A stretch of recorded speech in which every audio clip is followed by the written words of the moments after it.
What if I told you that you're a slave? That right now, you're bound by invisible chains forged not by an oppressor, but by your own habits. You probably think you're free.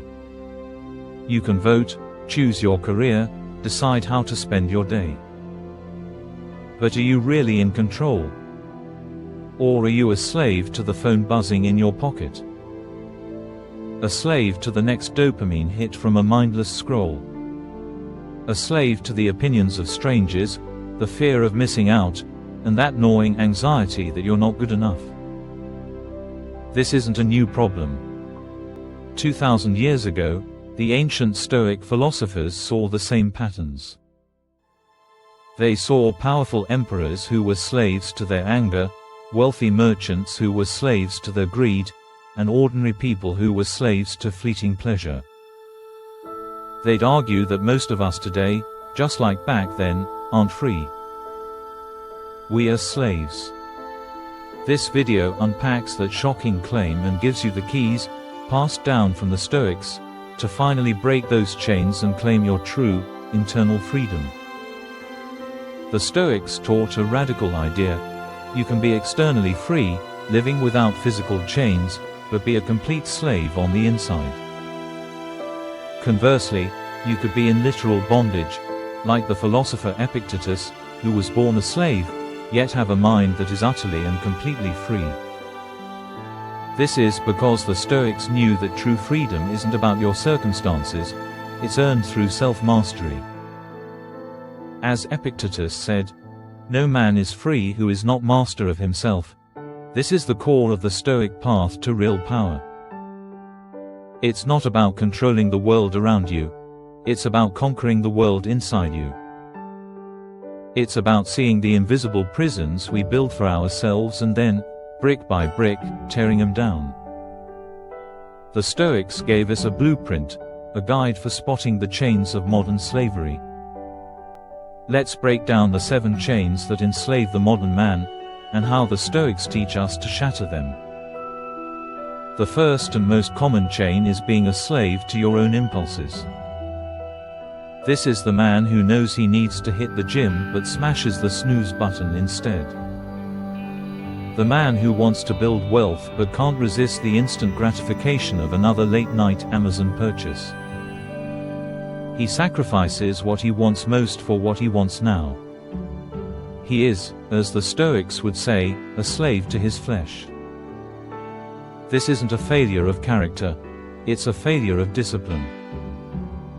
To the Stoics, discipline isn't punishment, it's the engine of freedom.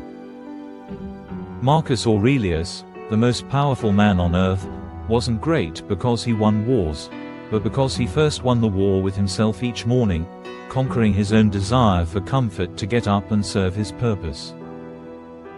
The Stoic solution is Stoic discipline. This has nothing to do with motivation. Motivation is a feeling. It comes and goes. Discipline is a system. It's the conscious choice to do what's necessary, regardless of how you feel about it. It's choosing the temporary discomfort of effort over the lifelong pain of regret. You break this chain not with one grand gesture, but with 1,000 small victories. You break it by getting up when the alarm rings. By doing one more representative, by putting the phone down and picking up a book. Every small act of discipline is a hammer blow against the chains of impulse, reinforcing the truth that you, not your fleeting desires, are in command. If you're ready to build this kind of discipline and want to join a community of men on the same path, do me a favor and subscribe. It tells us this ancient wisdom is still needed. The second chain is slavery to emotion. This is the guy whose day is wrecked by a rude comment. The man who seethes with rage in traffic. The man consumed by anxiety about a future that hasn't even happened. When your emotions control you, you're not your own master. The people and events that trigger you are. They pull your strings, and you dance like a puppet. Marcus Aurelius wrote, "You have power over your mind, not outside events. Realize this, and you will find strength. This is the core of the Stoic solution, the dichotomy of control. This principle is simple. Some things are up to us, and some are not. Our judgments, choices, and actions, these are ours to command. Everything else, the traffic, the weather, what other people say, is outside our control. The slave to emotion wastes all his energy on what he can't control and, in doing so, gives away his peace. The free man understands this distinction. He doesn't suppress his feelings. Stoicism isn't about becoming a robot. Instead, he observes them without being ruled by them. When anger rises, he pauses. He creates a tiny space between the trigger and his response, and in that space, he finds his freedom. He chooses a rational response over an emotional reaction, realizing it's not events that disturb us, but our judgments about them. By mastering his inner world, he becomes unshakable in the face of outer chaos. The third chain is being a slave to the opinions of others. This is the nice guy who can't say no, terrified of disappointing anyone. The man who measures his self-worth in likes and followers. He lives his life on a stage, constantly performing for an audience that, frankly, isn't even paying attention. As the Stoics knew, this need for external validation is a self-imposed prison. The Stoic solution is to build an inner scorecard. Most people live by an external scorecard: their job title, bank account, the car they drive, the praise they get. All things that can vanish in an instant. The Stoic, however, lives by an inner scorecard. His metrics are his own virtues. Was I honest? Was I courageous? Did I act with integrity?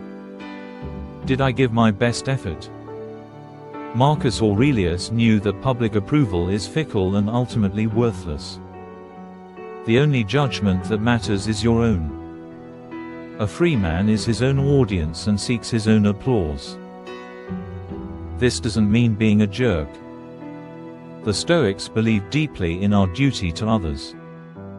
But your actions must be driven by your principles, not a hunger for praise. When you are secure in your own character, the opinions of others become what they are: irrelevant noise. The fourth chain is slavery to pleasure and comfort. Modern life is a buffet of easy comforts. Food delivered instantly, endless entertainment on demand, a perfectly climate-controlled world. We're told to follow our bliss and avoid discomfort. But the Stoics warned that a life spent chasing pleasure is a fragile, dependent one. Seneca said that so-called pleasures, when they go beyond a certain limit, are but punishments. The Stoic fix is the practice of voluntary discomfort.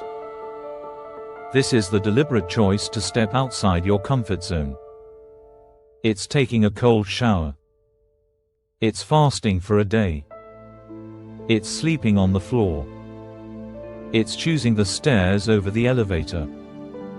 Seneca argued that difficulties strengthen the mind, as labor does the body. By intentionally embracing minor hardships, you're vaccinating yourself against misfortune. You're teaching your mind and body that you can handle far more than you think. You prove to yourself that your happiness doesn't depend on things being easy. This practice builds resilience and cuts the chain of pleasure-seeking. It forges a person who isn't afraid of hardship, because he visits it regularly on his own terms. He becomes strong, adaptable, and truly free. The fifth chain is slavery to fear. Fear of loss, fear of failure, fear of death. Fear keeps a man small. It's the reason he doesn't start the business, ask for the promotion, or take the noble risk.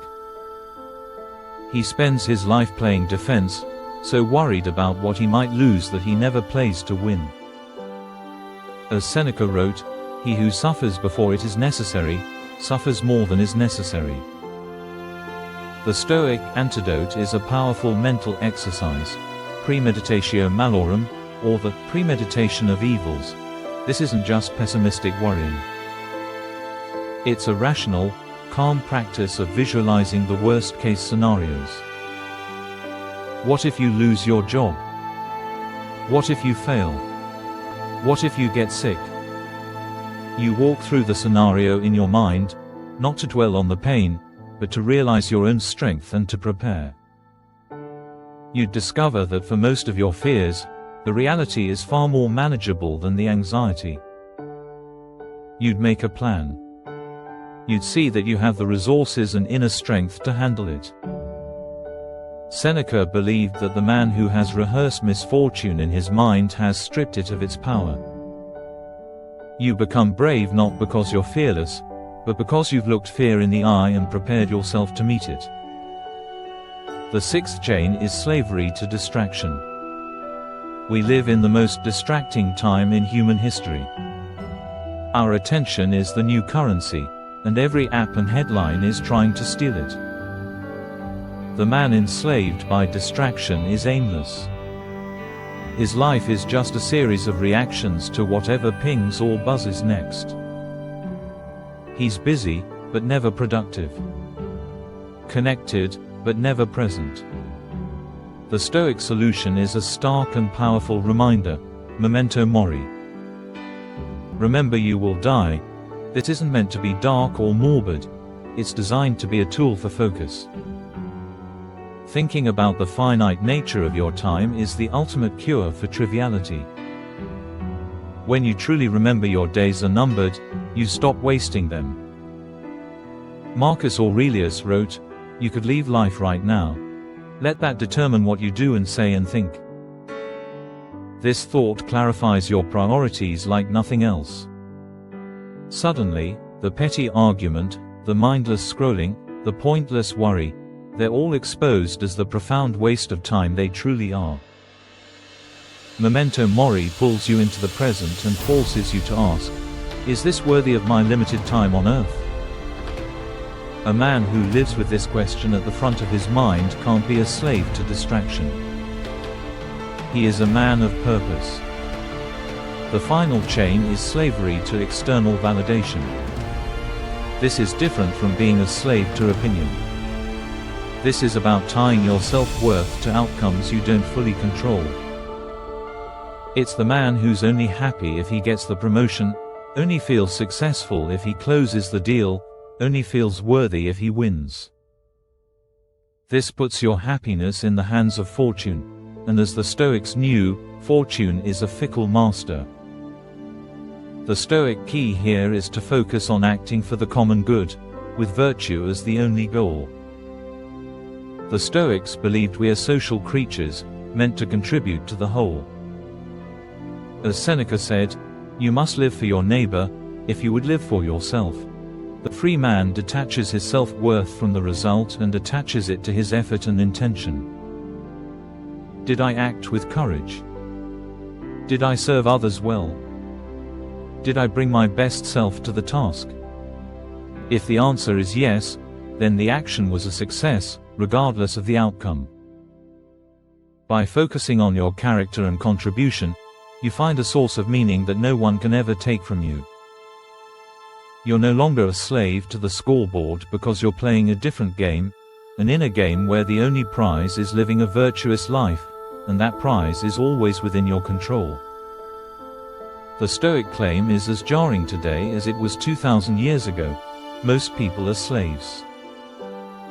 We're enslaved by our impulses, our emotions, our need for approval, our addiction to comfort, our fears, our distractions, and our hunger for external wins.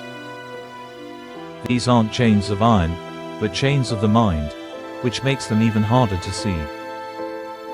But the Stoic message is ultimately one of incredible hope.